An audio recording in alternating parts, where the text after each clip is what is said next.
You guys, this one is bigger than anything. This is monstrous. I'm so emotional right now, and I've been working and busting my butt off for the past 24 hours on this. I'm so glad I waited to post and talk to you about this until today, because yesterday was a huge blockade that was removed by a judge. And today, ladies and gentlemen, I have to put on my glasses. I mean, I've tried to start this video about 100 different ways.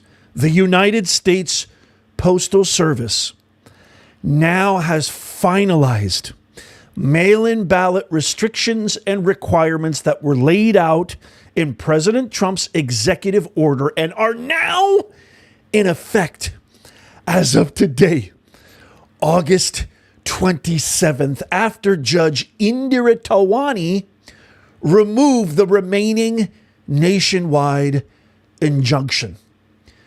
The United States Postal Service has moved from having a finalized rule on paper to putting it now into effect. There are some lawsuits that are in procession. I will explain everything, but ladies and gentlemen, America, and this is no longer hypothetical. This isn't just some proposed writing on paper sitting on someone's desk. Implementation has begun. We have a lot to celebrate today, America. I'm going to break it all down right now. One thing I will say first, if you want evidence as to why this is amazing for America, all you have to do is look and see who is opposing it. And yes, of course, the treasonous, venomously seditious, traitors, communist, Bolshevik Democrats, and I'm going to tell you all about it, are suing President Trump and the administration. Here's Governor Josh Shapiro. It's amazing that this guy is still loyal to the party that literally said you're too Jewish to be a vice president candidate in 2024 after Kamala picked Tampon Tim. But here he is, because he's got nothing else going for him. He says, I'm suing the Trump administration to stop their unconstitutional attempt to change the rules and restrict mail-in voting, blah, blah, blah, blah, blah, blah. Here's another winner, Miss Big Tish Letitia Mortgage Fraud James.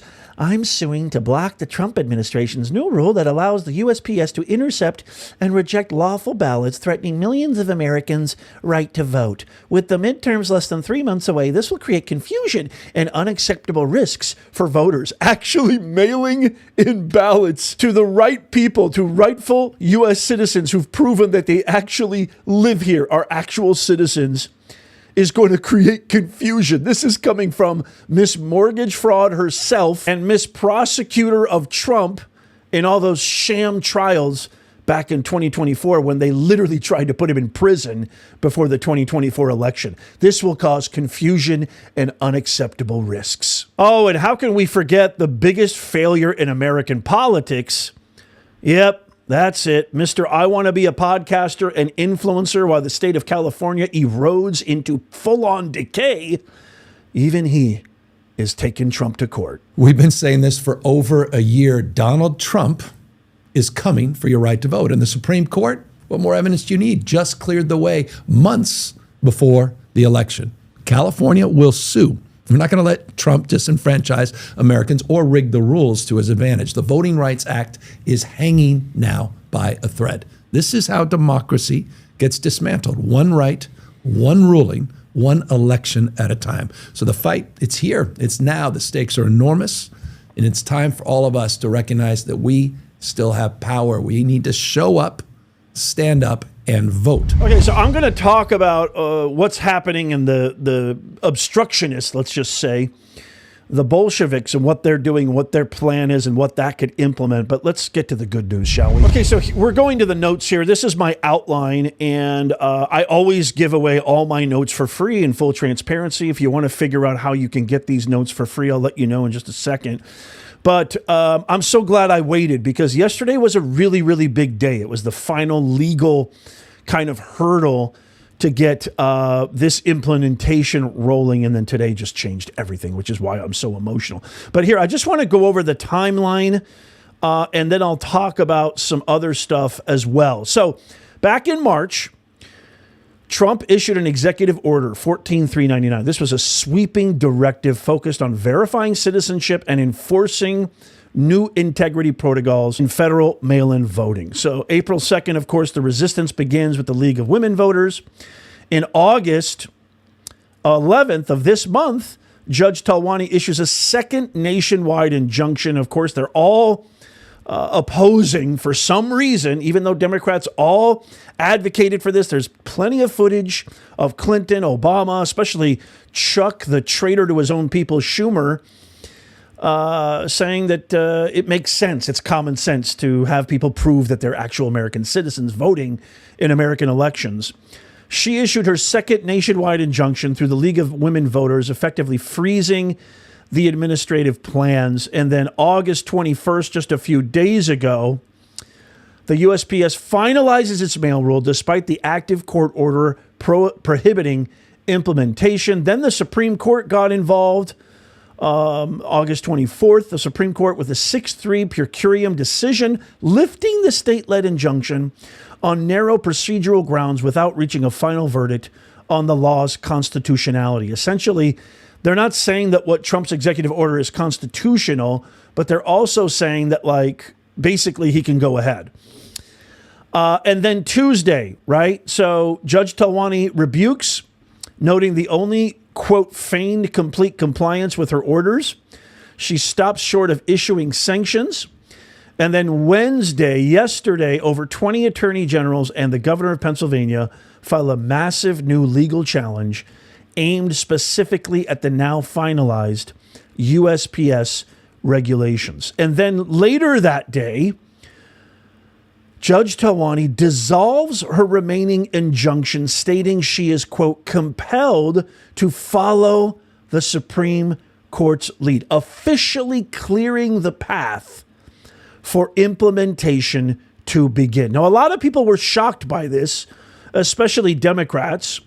But when you see that it was lifted, there was a conflation of events that took place. She lifted her final injunction following the Supreme Court. At the very same time, all these Democratic states filed a lawsuit. And there's going to be a hearing on September 3rd. I'll talk about that in just a second. But a lot of people, including myself, think Judge Talwani wasn't just, because this is an Obama-appointed, total radical leftist judge, big shocker there. A lot of people are thinking and saying that she lifted this final injunction, made this claim that the Supreme Court feigned compliance in order to basically pave the way for all these states, all blue run, all Democrats, to file a lawsuit.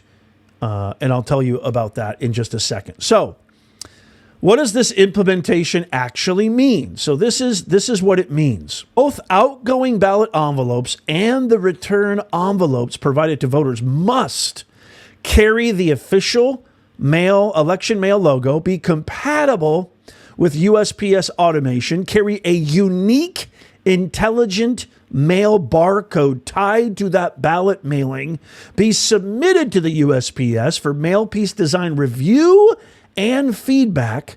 Then comes the new federal ballot mail portal. Authorized state local election officials must provide the United States Postal Service with voter's name, mailing address, the unique barcode on that voter's outbound ballot envelope, the unique barcode on that voter's return envelope, the state from which the ballot originated. So that information produces the state's mail-in and absentee participation list. And importantly, the voter does not do this. Election officials and their authorized mailing vendors handle the enrollment data and submission. And then so the USPS can refuse to accept it if it's not an authorized ballot mailer. This is where the whole fight commences. And so I had this huge outline kind of talking about what happens next. But just for the sake of brevity and time, because today changes everything, I'm going to fast forward. I'm going to tell you where you can get all of this stuff for free. My entire outline and notes, all backed by factual evidentiary data and the truth. But everything changed just today. Material implementation. The USPS says the new mail-in ballot rule is now in effect. This is why I'm so emotional, America. The United States Postal Service says the finalized mail-in ballot restrictions and requirements are now in effect as of August 27th. Cue the applause. After Judge Talwani removed the remaining nationwide injunctions. So what changed? Yesterday's development removed the final nationwide judicial restraint. Today's development is operational. The USPS says the rule is effective. That means this is not merely a Trump may eventually be able to implement it kind of deal. The Postal Service is now proceeding under the new framework. This is a hallelujah moment, ladies and gentlemen. I'm so happy. This is awesome. This is fantastic. What's the immediate practical effect? Covered state local election authorities now face the new rules requirement involving federal mail ballot portal, voter mail ballot data, approved envelope designs, and individualized intelligent mail barcodes that we talked about before.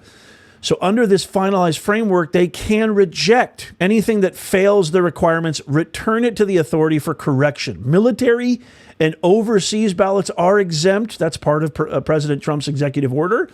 The important distinction remains that the compliance check concerns outgoing ballot mailings from election authorities, not USPS opening or judging an individual's voter's completed ballot. What has not happened is I found no TRO, preliminary injunction, appellate, state, or Supreme Court order stopping implementation as of this latest update. So nothing has gotten in the way of this proceeding. The renewed challenges, though, remain active, with challengers seeking emergency relief, and the major preliminary injunction hearing, which is currently set for September 3rd. I'll keep you posted on that. New litigation directly attacks the finalized USP. That's the Democrats and the Supreme Court. Why this matter? Because the story sharpens considerably. The legal question is no longer simply whether Trump could get the injunctions removed. He did. He did. Oh, I love this. And the USPS has now begun operating under the resulting rule.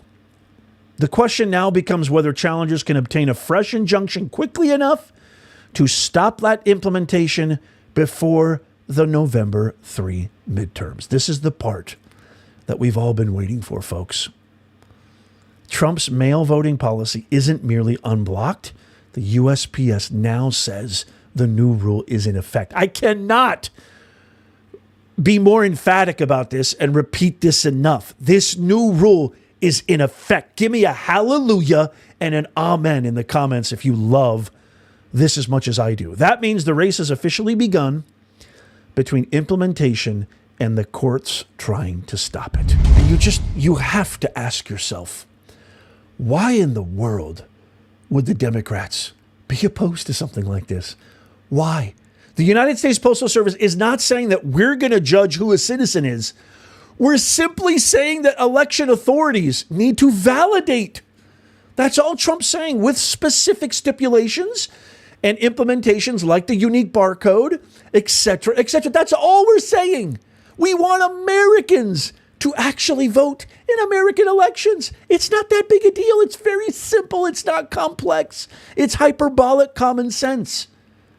Well, I'll tell you why. And I want to share this amazing expose from Wanda the Ballot Stuffer. The reason why, ladies and gentlemen, is because Democrats can't win.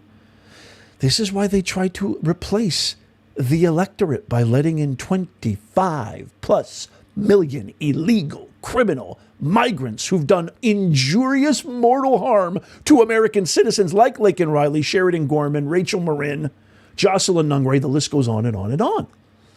People who should still be here with their families. Why?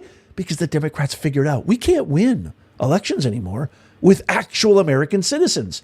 So let's let in all these criminals. Who cares if they're criminals, terrorists, RAPISTSs, criminal thugs, cartel members? As long as they vote for us and keep us in power, we don't care, because they don't have any policies. They don't have any vision. They don't have any strategy. They don't have any successes. They have zero track record.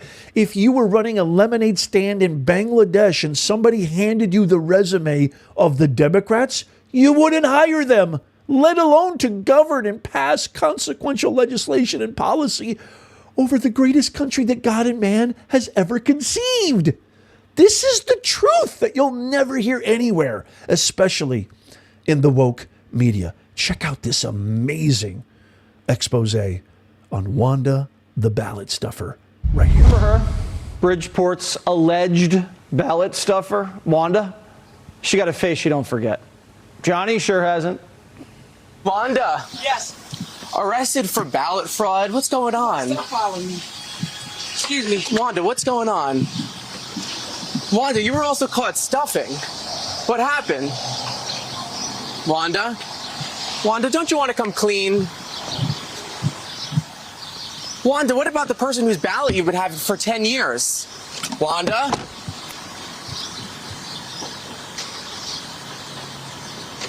Wanda, what happened?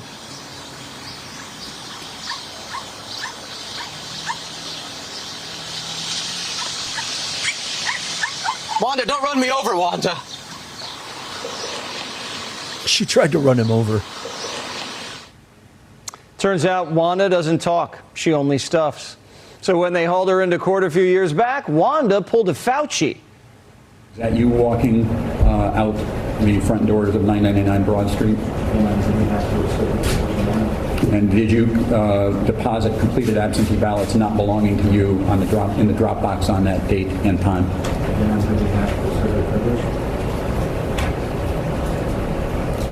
Those ballots have Wanda staring down nearly 100 counts. Ballot stuffing, fraud, voting as people who never showed up. Enough to lock her up for good. Most people might lay low.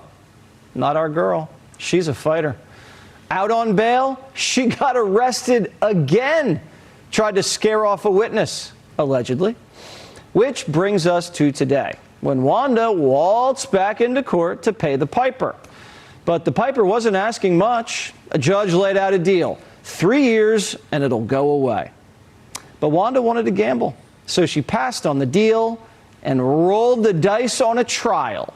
With respect to those pleas, you would serve 8 years of incarceration. However, that would be suspended after serving 3 years with 3 years of probation. You understand that to be law?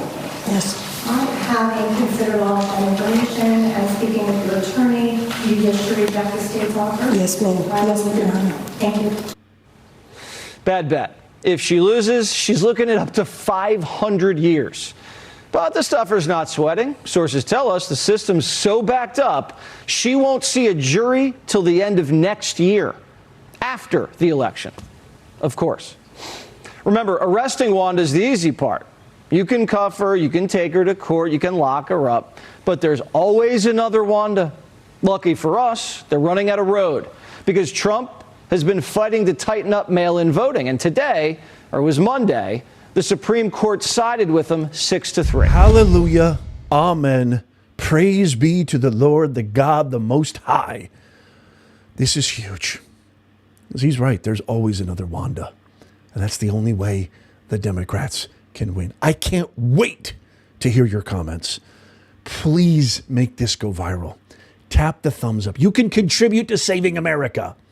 Tap the thumbs up. Share this everywhere. Watch until the end. If you want a copy of my notes for free, the link is down below in the pinned comment and in the description. Make sure you check out the videos coming up right now on the screen. Tap over here to subscribe and follow. It doesn't cost you a thing. If you're new, turn on the bell icon, turn on all notifications so you never miss out. And as always, may God bless you and may God bless the USA and all who defend her. I'll see you soon. Also, we got our brand new 250th America anniversary merch linked down below. Love y'all.